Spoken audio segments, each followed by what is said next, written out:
días. Entramos ahora al libro de los Salmos. Venimos leyendo la Biblia en un año y estamos ya esta semana llegando a la mitad de la Biblia. ¡Qué alegría! Y por favor, no desmayes en el esfuerzo de leer toda la Biblia en este año. Si estás atrasado, pues trata de desatrasarte lo más que pueda. Aprovecha estos días festivos para desatrasarte. Y bueno, y si apenas estás empezando, pues empieza con nosotros ahora en el libro de los Salmos. Y después vas a regresar para terminar todo un año de lecturas bíblicas. Quiero invitarte a abrir tu Biblia en el Salmo número 42 y 43, que se han estudiado a lo largo de la historia como un solo salmo, aunque fueron divididos en dos salmos diferentes por razones litúrgicas, seguramente por el pueblo hebreo, pero que cuando miramos su estructura, su contenido, evidentemente son escritos en la misma ocasión, por el mismo autor, con las mismas circunstancias. Así que te invito a leer Salmo 42 y 43. Dice así la palabra del Señor. Cual ciervo jadeante en busca del agua, así te busca, oh Dios, todo mi ser. Tengo sed de Dios, del Dios de la vida. ¿Cuándo podré presentarme ante Dios? Mis lágrimas son mi pan de día y de noche, mientras me echan en cara a todas horas: ¿dónde está tu Dios? Recuerdo esto y me deshago en llanto. Yo solía ir con la multitud y la conducía a la casa de Dios entre voces de alegría y acciones de gracias. Hacíamos gran celebración. ¿Por qué voy a inquietarme? ¿Por qué me voy a angustiar? En Dios pondré mi esperanza y todavía lo alabaré. Él es mi Salvador y mi Dios. Me siento sumamente angustiado. Por eso, mi Dios, pienso en ti. Desde la tierra del Jordán, desde las alturas del Hermón, desde el monte Mizar, un abismo llama a otro abismo en el rugir de sus cascadas. Todas tus ondas y tus olas se han precipitado sobre mí. Esta es la oración al Dios de mi vida. Que de día el Señor mande su amor y de noche su canto me acompañe.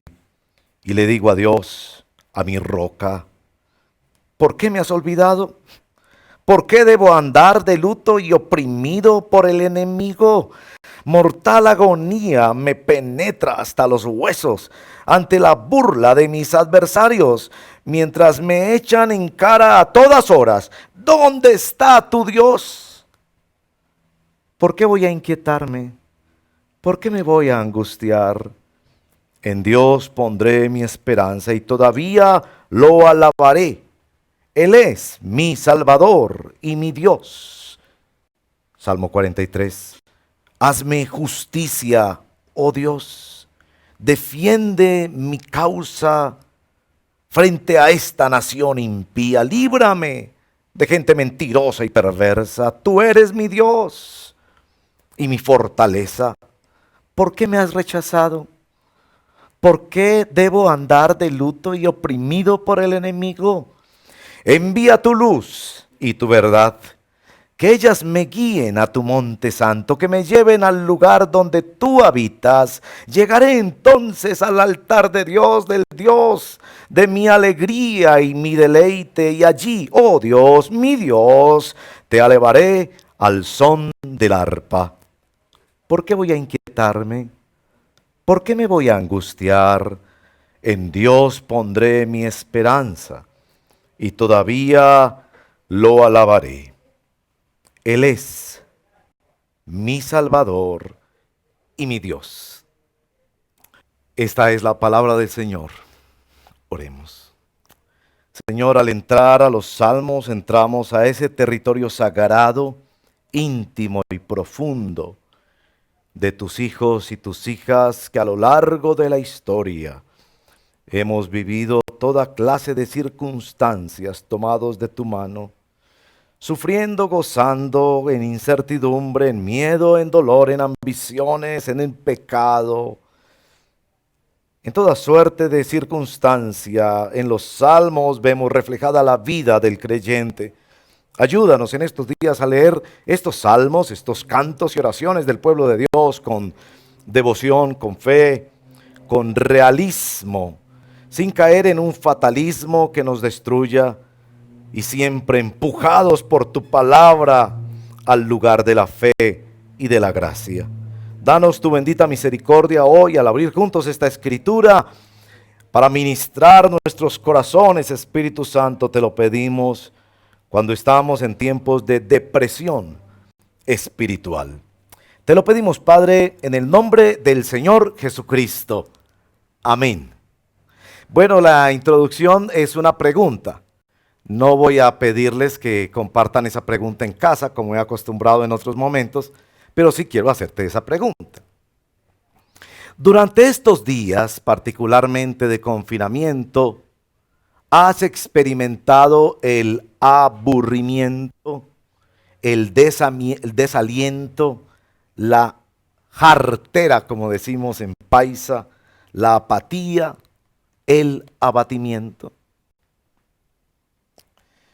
Yo me atrevo a decir que sí, y que la mayoría hemos experimentado de alguna manera lo que llamaría el gran predicador inglés Martin Lloyd-Jones en uno de sus libros famosos, la depresión espiritual. De eso nos ocuparemos en nuestro texto de hoy. Es evidente que es un creyente el que escribe estos poemas, posiblemente un sacerdote, un líder de alabanza, posiblemente exiliado. Noten en el texto una serie de palabras que impresionan sobre el estado de este creyente en medio del abatimiento. Dice verso 3, mis lágrimas fueron mi pan de día y de noche. Verso 4, me deshago en llanto cuando recordaba los tiempos de alabanza en la iglesia. Verso 6, sumamente angustiado. Verso 7, todas tus ondas y tus olas se han precipitado sobre mí. Verso 9, te has olvidado de mí, ando de luto y oprimido por un enemigo, un adversario. Verso 10, la agonía me penetra hasta los huesos. Noten esa expresión. Y en el 43, verso 2, me has rechazado, ando de luto por el enemigo. Evidentemente es una persona que está experimentando una clase de depresión espiritual, y es allí donde encontramos, digamos, la realidad del salmista, y posiblemente es tu realidad en estos días, o lo has vivido durante este tiempo de manera especial. Así que la palabra del Señor nos quiere ministrar. Así, digamos, dentro de la introducción, que la depresión espiritual es una realidad que sí viven o vivimos los cristianos, contrario a la falsa predicación de la prosperidad que hace pensar que todos los cristianos siempre somos felices, todo por F, ¿no? Felices, famosos, financieramente fondeados por el Señor y nunca feos. ¿Se han dado cuenta que todos los predicadores de la prosperidad se presentan como gente muy bonita, con el mejor corte de cabello, con las ropas mejor diseñadas? Y vamos a hablar también de con todas las cirugías, porque hay que presentarse así. Este texto creo que no solo es una confesión de fe, sino también una confesión de la realidad. El cristiano sufre, y sufre también la depresión espiritual. Pero digamos también, en segundo lugar, que el cristiano no lo acepta como parte de su vida, que el cristiano lucha y se enfrenta a la depresión espiritual. Por eso hemos titulado nuestro tema, ¿cómo enfrentar la depresión espiritual? Y si tú has sufrido de depresión espiritual en los últimos días, estás en buena compañía. Muchos de los grandes hombres de Dios en la historia fueron atacados y vivieron esta realidad, quizás no solo por un periodo de su vida, sino por toda su vida. Así que también debo aclarar que esto es una parte de la realidad cristiana con la que el cristiano lucha todos los días, muchas veces, o por periodos particulares de su vida. El cristiano aprende a enfrentar esta realidad. No permitas que te hagan pensar que esto es ajeno a la vida espiritual, porque muchos de los hombres y mujeres de Dios alcanzaron las mayores alturas, como veremos en nuestro texto de hoy, a través de esta noche oscura del alma, que les llevó por territorios desconocidos en su vida, donde su fe era tremendamente sacudida, pero fueron sacados en alabanza y gloria a nuestro Señor Jesucristo, como nos señala la primera epístola de Pedro en su capítulo 1. Soy consciente de que estoy tocando un tema muy complejo de la vida. Dicen que hay más de 20 síntomas identificables en la depresión. En este texto vemos una persona que no comía, solo lloraba todo el día, que lo sintió hasta sus huesos en lo más profundo, que se le repetían enemigos en su cabeza, quizás dentro de su propia realidad, cargas enormes de culpa, miedo al futuro, quedarse solo en los recuerdos del pasado. Y dicen que si de esos 20 síntomas usted tiene por lo menos 5 de ellos, está viviendo en depresión. La depresión puede ser causada por el estrés, por razones circunstanciales, puede ser una situación del cerebro, de lo que dicen algunos, la química del cerebro, puede tener razones físicas como en una depresión por parto, puede ser causada por el duelo, puede ser causada por el pecado y la culpa, puede ser temporal, puede ser permanente. Dicen los estudiosos que por lo menos el 10% de la población en un momento dado está experimentando depresión, y que a lo largo de la vida más de la mitad de la población habrá vivido episodios quizás notablemente alargados de depresión. Así que yo no pretendo ser simplista en un tema tan complejo, pero ¿por qué lo llamo depresión espiritual? Porque evidentemente en nuestro texto no solo enfoca la realidad humana, sino que esa misma realidad le hace a la persona buscar al Señor, y conocemos a Dios como Padre de toda consolación, que anhela visitarte, amarte, cuidarte y ayudarte en esos tiempos oscuros de tu vida. Si eres creyente en el Señor Jesucristo, vas a conocer las diferentes formas en las que puedes enfrentar la depresión. Si todavía no eres cristiano, puedes encontrar aquí un llamado maravilloso del Evangelio de nuestro Señor Jesucristo. Bendito sea su nombre, que en el libro de Isaías capítulo 53 se nos presenta. Miren pues, como varón de dolores, experimentado en quebranto, las angustias que vivió el Señor le hacen un sacerdote capaz de compadecerse de nosotros. Así que ven, Señor Jesucristo, si no le conoces, y si le conoces, ven a Él. Él es tu Señor, tu Maestro, y te guiará en este tiempo. Bueno, entramos en un poema, y los poemas tienen, yo creo, pues esto es un poco más de los años que he estudiado la escritura, que yo creo que los poemas bíblicos tienen 4 estrategias literarias fundamentales. La primera es la intriga, la intriga. Y a veces es la intriga por una especie de sobredosis de alegría que hay en los salmos, como el enamorado que rechaza a sus padres porque encontró la mujer de sus sueños, como una sobredosis de alegría. Pero también nos intrigan textos como estos, al ver un creyente sólido que busca a su Dios, que habla con su Dios, pero que está en un profundo valle de sombra de muerte, angustiado por la depresión espiritual. Y entonces la intriga es la pregunta, ¿qué pasa aquí? ¿Cómo Dios puede ayudar aquí? Bueno, la poesía también tiene imagen, alguna metáfora, y veremos a continuación. Les voy a mostrar rápidamente 3 grandes imágenes que hay en este poema.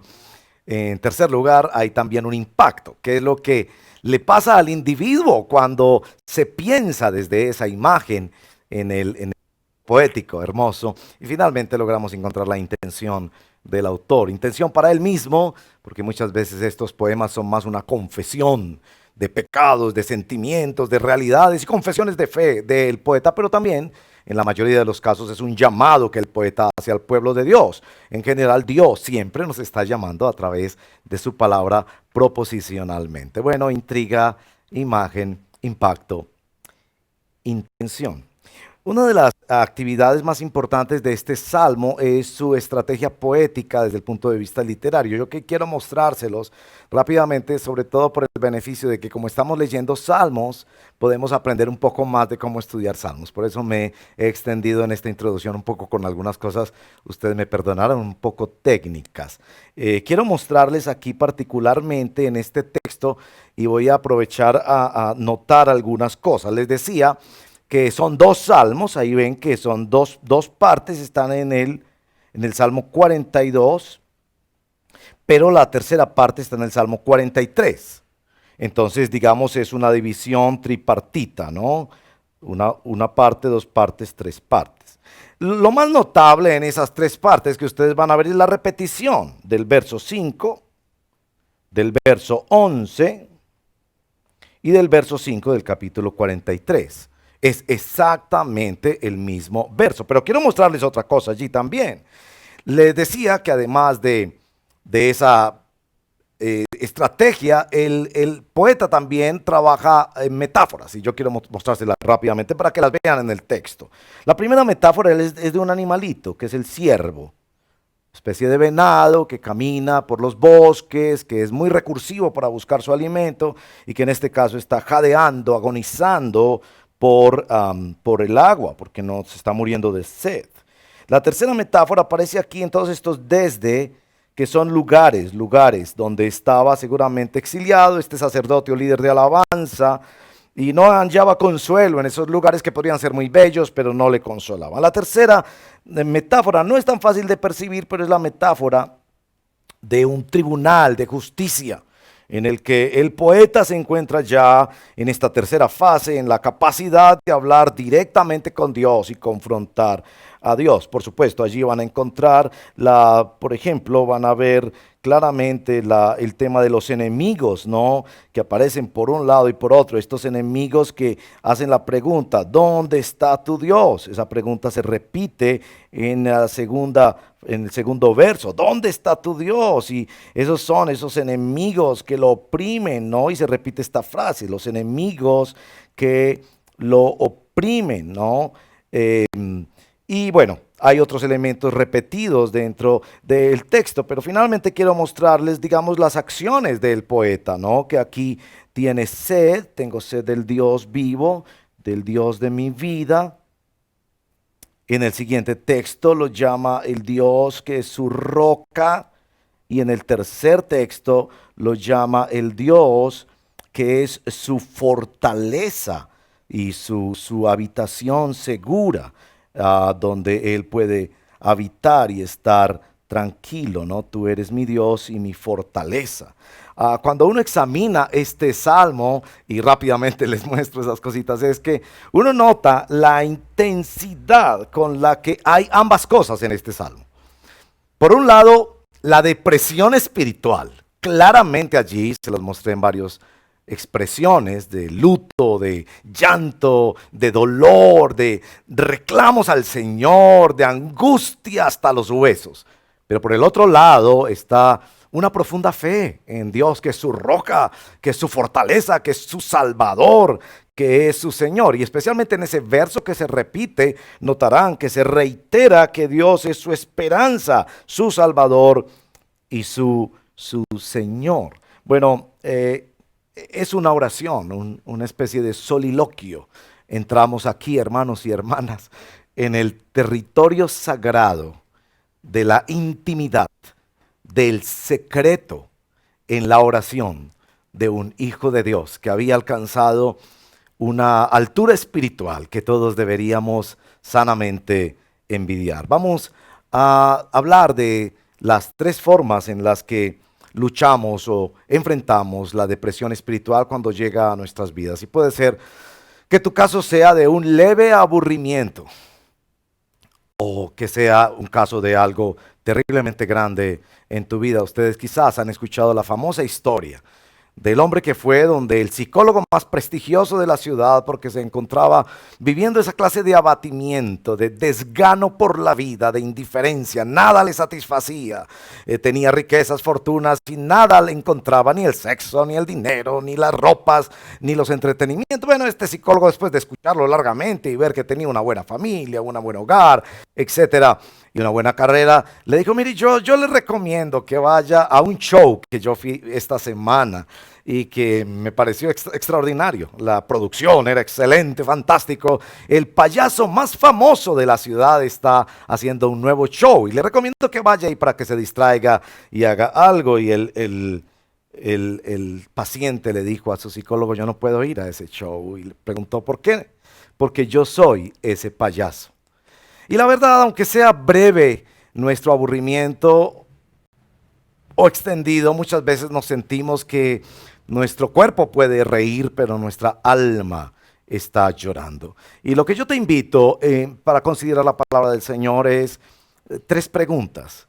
Tres preguntas que debes hacerte a ti mismo para enfrentar la depresión espiritual. Pero como la palabra del Señor nos señala en 2 de Corintios capítulo 1, que los que somos aconsejados y consolados por Dios, nos volvemos también personas que podemos ayudar a otras personas. Quiero contarte que muy posiblemente también estas son preguntas que acompañarían muy bien a otra persona que tú estés tratando de ayudar.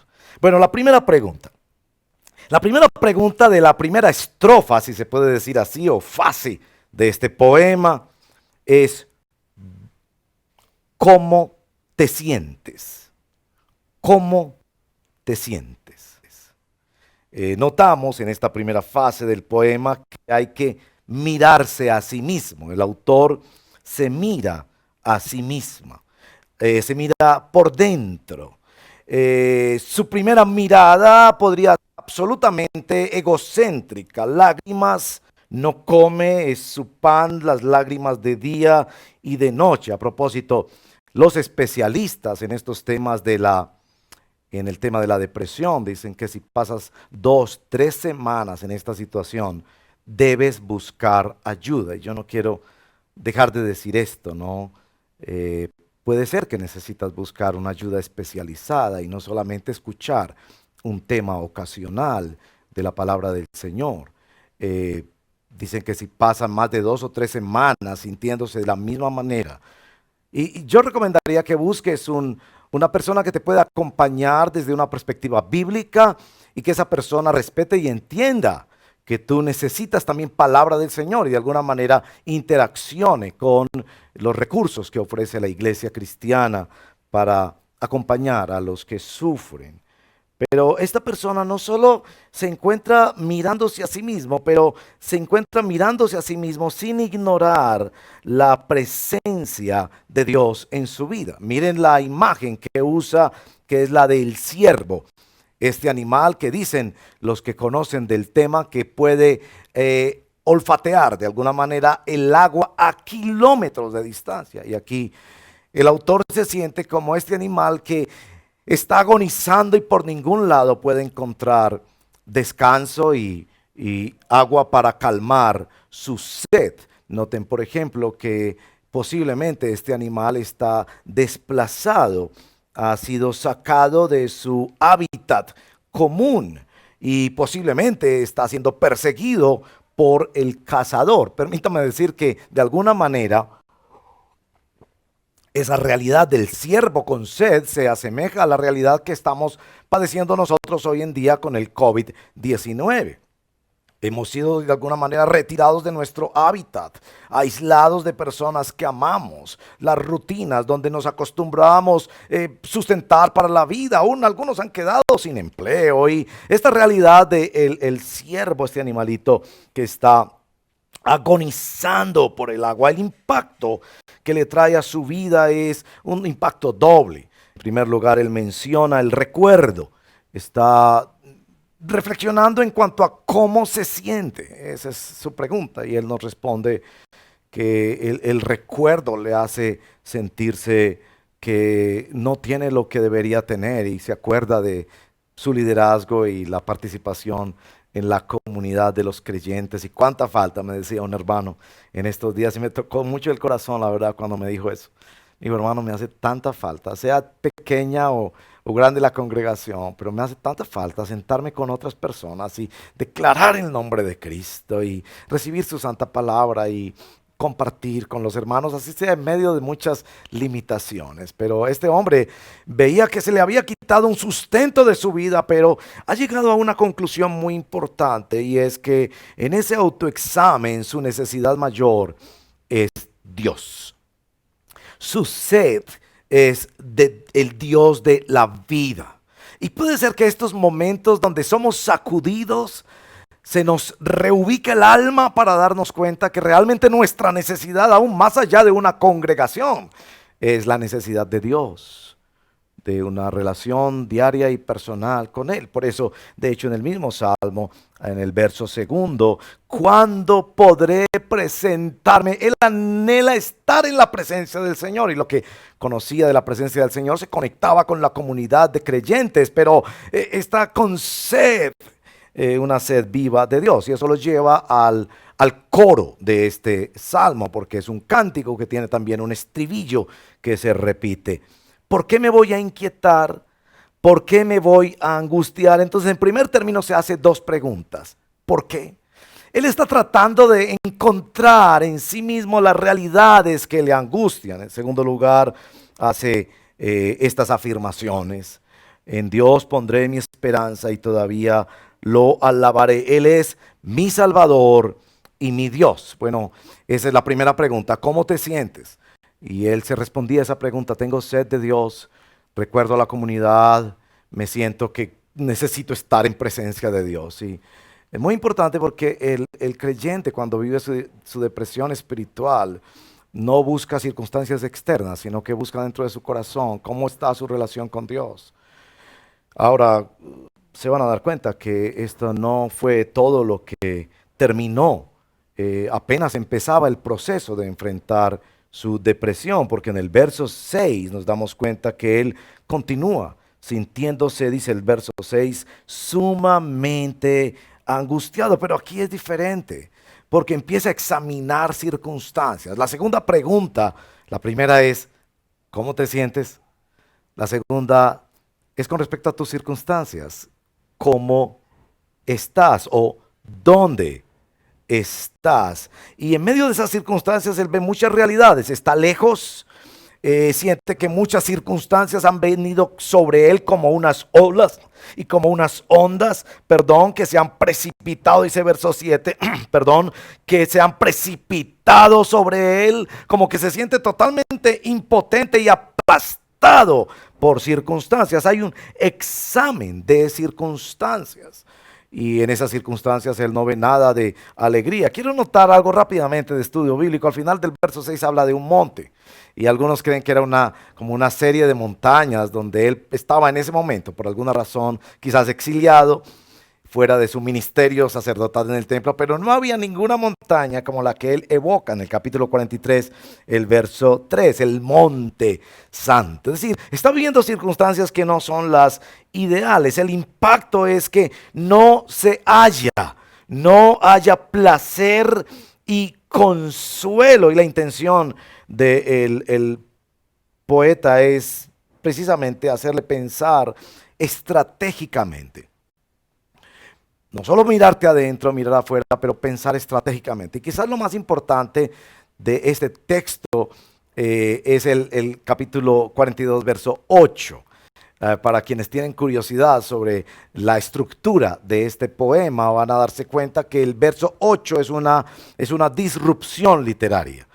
Cada verso tiene 5 versos, pero el verso de la mitad tiene un verso adicional y se lo ubica justo en la mitad, como si no perteneciera al relato. El verso 8 dice así: esta es la oración al Dios de mi vida, que de día el Señor mande su amor y de noche su canto me acompañe. La intención del poeta es decir, en medio de la depresión espiritual, ten un plan para el día. Él empezó a diseñar el día. Miren cómo la palabra del Señor nos habla aún de cosas prácticas. Diseña un plan para tu vida. Escuché a un conferencista hablando sobre la depresión en la investigación que hice para este texto, que decía, los tres medicamentos más importantes para una persona cuando está en medio de estas situaciones son tres medicamentos fundamentales a los que todos tenemos acceso de alguna manera. El primero es, duerma bien.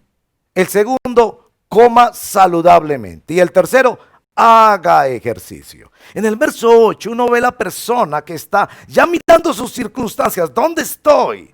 Estoy viendo mucho televisión, estoy hablando con personas que me hacen daño, estoy teniendo prácticas inadecuadas en el cuidado de mi cuerpo y decide hacer una dieta. Ahora, es una dieta donde incluye al Señor, la oración cotidiana.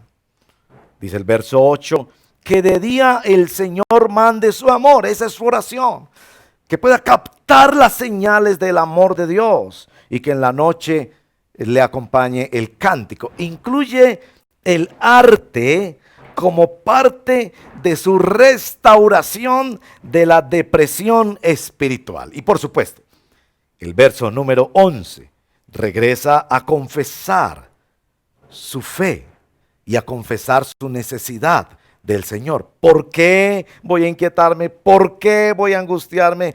Pondré mi esperanza y alabaré al Señor que es mi Dios, mi Salvador. Esto de repetir esta frase en este salmo se me hace que es como tan importante como una lección en la vida.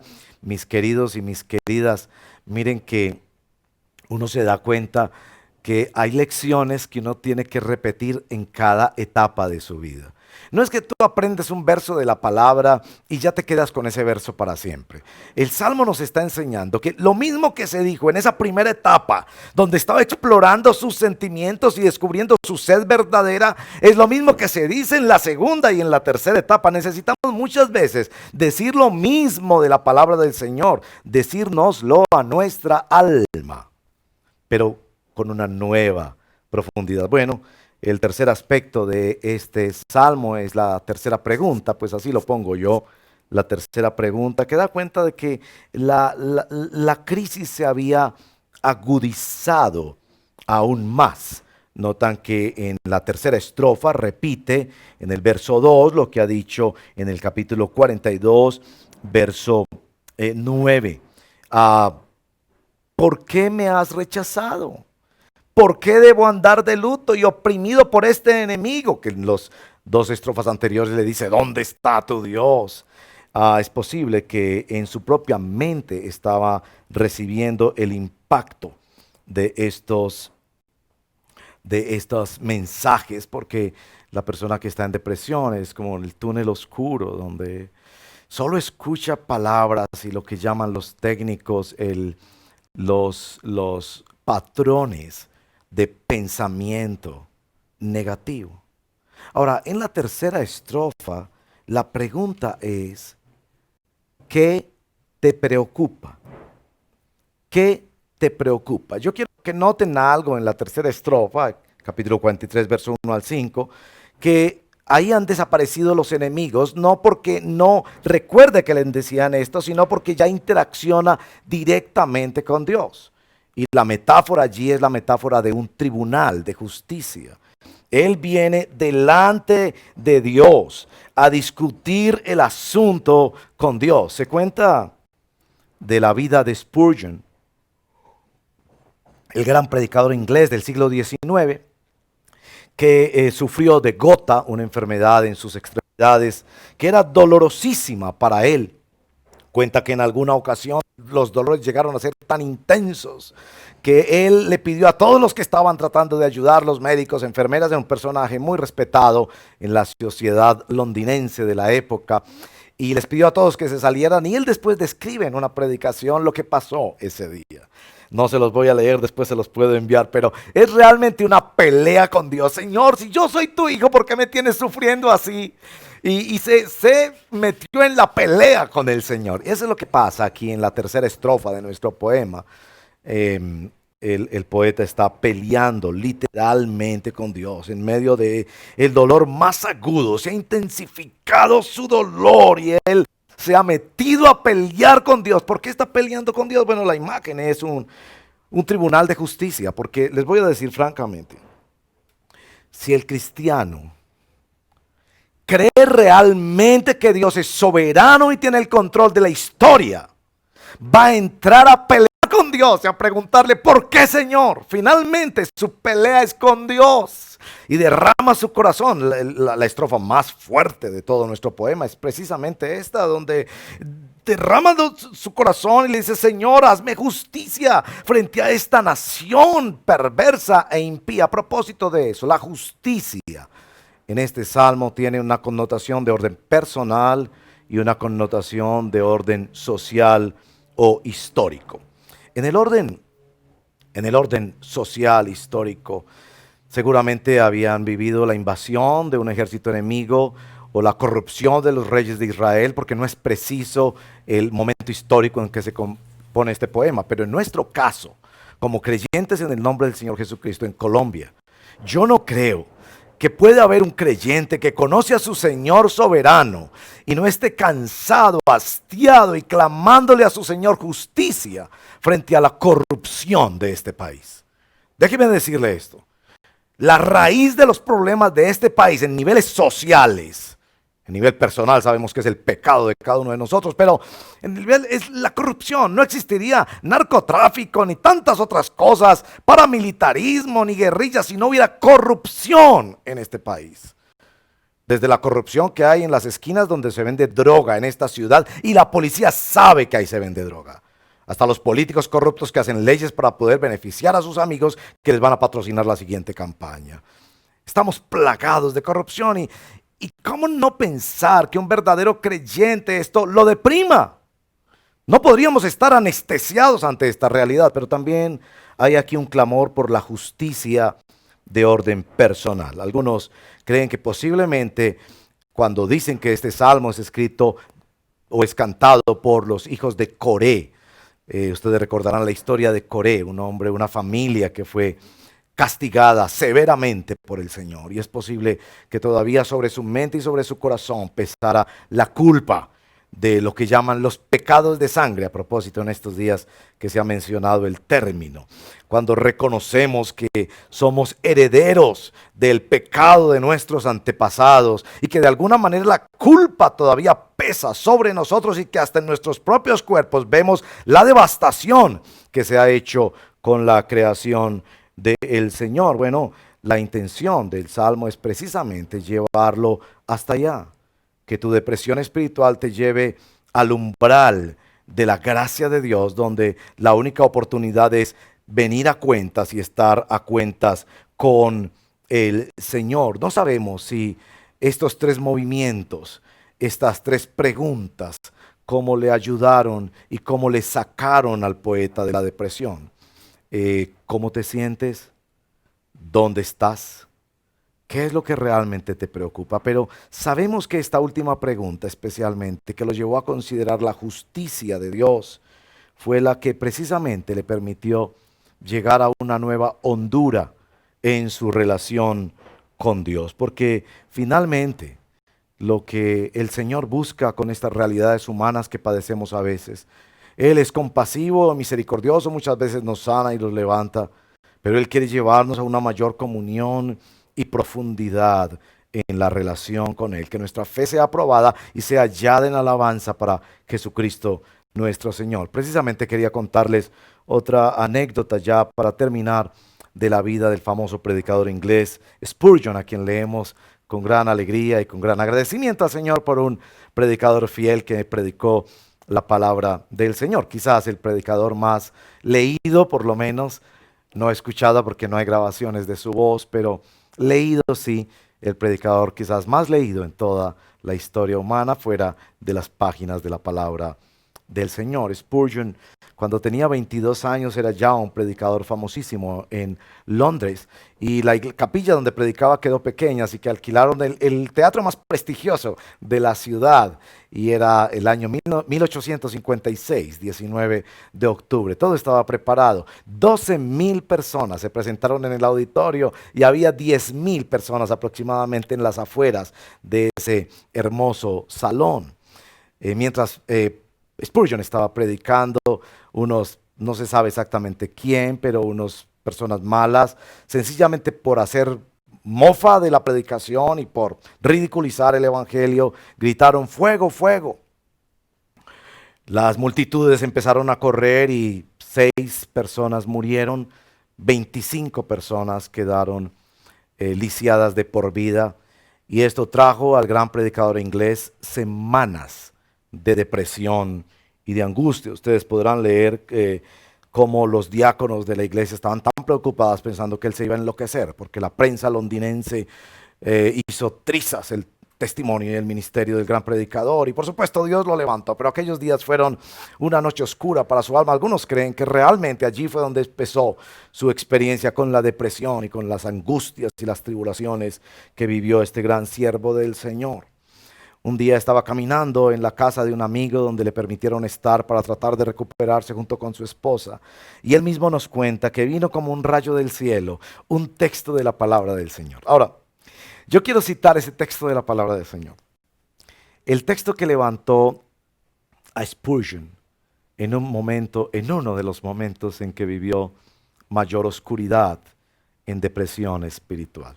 Uno esperaría que fuera uno de esos textos como en el libro de Isaías: no temas porque yo estoy contigo, cuando pases por el agua no te inundará, ni el fuego te quemará. Y uno, claro, esa palabra del Señor es maravillosa. Miren el texto que levantó Spurgeon. Filipenses capítulo 2, verso 9 al 11. Por eso Dios lo exaltó hasta lo sumo y le otorgó el nombre que está sobre todo nombre, para que ante el nombre de Jesús se doble toda rodilla en el cielo y en la tierra y debajo de la tierra, y toda lengua confiese que Jesucristo es el Señor, para gloria de Dios Padre. Dicen los biógrafos, Spurgeon concluyó: si Cristo es exaltado, haga Él lo que le plazca conmigo. Mi sola oración será que pueda yo morir a mí mismo y pueda vivir enteramente para Él y para su honor. Lo que levantó a Spurgeon no fue que él fuera levantado, sino que aún a través de su tribulación, Cristo estaba siendo exaltado y glorificado. Spurgeon renunció al fatalismo que viene con el aburrimiento, el abatimiento y la depresión espiritual.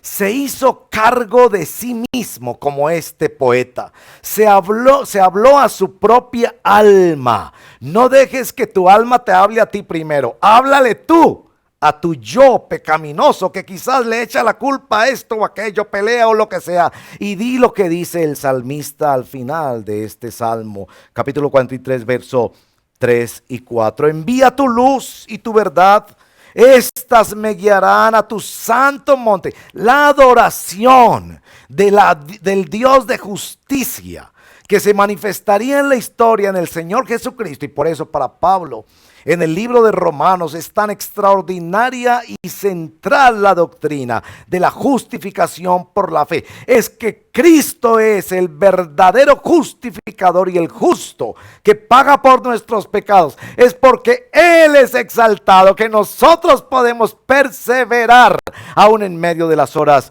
más oscuras. Y se hace cargo de su alma y le dice a su alma: adora a tu Dios. Él es tu Dios y Él es tu Salvador. Se hizo cargo de su propia alma. No se dejó llevar por sus sentimientos. No se dejó llevar por sus circunstancias. Se dejó llevar por la gloria del nombre de nuestro Señor Jesucristo, victorioso, que nos ha justificado por la fe. Pensemos en unas aplicaciones para nuestra vida. Yo tengo 3 aplicaciones para esta reflexión.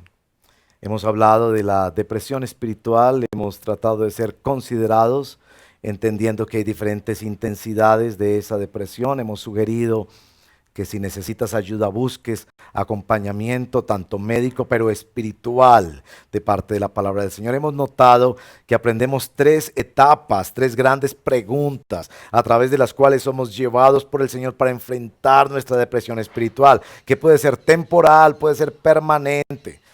Y nos hemos mostrado ante el trono de Dios. Entraré al altar de Dios, al Dios de mi deleite y de mi alegría. Porque finalmente es que Cristo sea exaltado en nuestra vida. Ese es el gozo de nuestro corazón. No que nuestras circunstancias o sentimientos nos acompañen siempre, porque ellas son y ellos son permanentemente cambiantes. ¿Cómo aplicamos como individuos y como iglesia del Señor? Primero, yo quiero ser muy enfático en la vida devocional. ¿Se acuerdan que en el verso número 8 del capítulo 42 les mostraba que dice precisamente que ante estas realidades de sentimientos y circunstancias difíciles, Él hace un plan para su vida y resume su oración en que esta es la oración al Dios de mi vida? Que de día el Señor mande su amor y que de noche su canto me acompañe, un plan para tu vida. Hemos estado muy intencionalmente enviando de lunes a viernes en las redes sociales, en YouTube, Facebook, nuestro devocional en casa. Eso no debe reemplazar tu devocional personal y tu tiempo de derramar tu corazón delante del Señor, orar por tu familia, por tus temas, leer la Escritura, leer los capítulos que corresponden para cada día. Pero sí queremos que sea un estímulo y un modelo sobre cómo hacer tu devocional. Creyente en Cristo Jesús. Así como se le dice a una persona cuando viene con esta sintomatología: duerme bien, come bien, haz ejercicio físico. Tu vida devocional, leer la palabra del Señor en oración, hablar con tu Dios. Este hombre que escribió este poema, lo más importante que hizo fue presentarse delante del Señor, porque el poema todo es una oración meditando en el carácter de Dios. Lo segundo en aplicación que quiero animarlos tiene que ver con los DBS. Aquí van a ver nuestra imagencita de los DBS, así como han visto también la de el devocional en casa. Los DBS, descubriendo la Biblia sencillamente. Esta semana ya oficialmente comenzamos los DBS. Esos son encuentros, por ahora virtuales, que hacemos con amigos, familiares, vecinos, todos los que se quieran unir, grupos pequeños que pasan entre 45 minutos y una hora, no más de una hora, abriendo la palabra de Dios juntos para alimentarse y descubrir las riquezas de la palabra del Señor. Insistimos que no es una clase de doctrina o de teología, no hay una persona que enseña. Juntos leemos y descubrimos la riqueza de la palabra del Señor y nos animamos a practicarla. Te invito a que participes en un DBS. Aquí aparece el teléfono en el que pueden darte más información. La tercera cosa que toca más mi corazón como pastor. ¿Se dan cuenta que nuestro texto viene una y otra vez hablando del pueblo de Dios? Este era un individuo que estaba hablando con su Dios. Pero en el capítulo 42, verso 4, recuerda con mucho dolor y tristeza los momentos en los que con la multitud hacían gran celebración para el Señor. Y hermanos y hermanas, ¿no siente usted la nostalgia de la iglesia, del pueblo del Señor? Y noten que eso se da en la primera estrofa. Positivamente debemos decir que fue la congregación la que le ayudó a este poeta a identificar su sed de Dios. Que Dios use nuestra iglesia para ayudar a hombres y mujeres a identificar su sed de Dios. Negativamente podríamos pensar que él necesitaba ver su relación con Dios más allá de una celebración, en nuestro caso, de una celebración dominical. Estos meses nos han llenado de nostalgia, sí, y de anhelo de congregarnos, pero también han hecho que repensemos nuestra comunión con Dios, de no ser creyentes de domingos. Celebrábamos gozosamente los domingos y teníamos tremendos tiempos y no cabía un alfiler en cada una de nuestras congregaciones y veníamos creciendo en número, una cosa maravillosa, pero que tu fe no sea solamente de esos momentos en que estás con el pueblo de Dios. Preciosos momentos, pero el poeta nos lleva más allá, a que él mismo dice: llegaré al altar de Dios, al Dios de mi gozo y de mi alegría. Que tu gozo lo encuentres encuentres en el Señor Jesucristo, no en las cosas de este mundo, en las comodidades o en los deleites pasajeros, que tu gozo lo encuentres en el Señor Jesucristo. Pero también es para invitarlos a orar por nuestra congregación. Estamos a la espera de notificaciones del gobierno nacional en cuanto a qué debemos hacer para los próximos meses. Posiblemente va a ser un poco más allá, no podemos predecir, pero sí podemos preparar. Y estamos preparándonos activamente para ver cómo nuestro ministerio cambia, pero siempre buscando las oportunidades para que haya congregación y que podamos visitarnos, acompañarnos de acuerdo a todas las medidas para nuestra protección que nos estén dando. Pedirles entonces oración por la iglesia.